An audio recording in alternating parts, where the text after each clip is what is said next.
আসসালামু আলাইকুম, আমাদের চ্যানেলে আপনাদের স্বাগতম। আজকে আমরা দেখাবো ঝরঝরে সাদা পোলাও রেসিপি।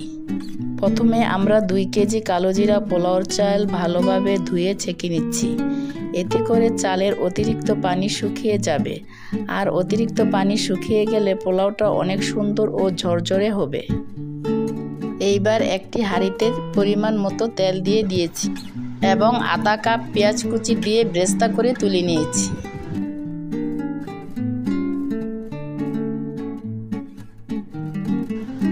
এরপর তেলে কয়েকটি এলাচ, দারচিনি ও কয়েকটি তেজপাতা দিয়ে দিচ্ছি। কিছুক্ষণ নেড়ে এর মধ্যে ধুয়ে রাখা চাল দিয়ে ভেজে নিচ্ছি।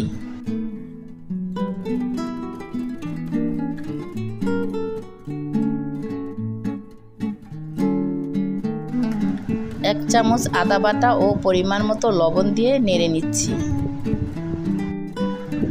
এইবার দিয়ে দিচ্ছি ফুটিয়ে রাখা গরম পানি। আমি যতটুকু চাল দিয়েছি এর ডাবল পানি দিয়ে দিচ্ছি।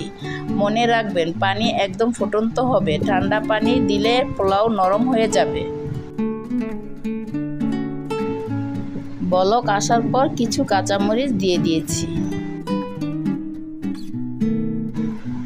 ভালো করে নেড়ে চুলার আঁচটা মিডিয়াম লো হিটে করে ঢাকনা দিয়ে ঢেকে দিব।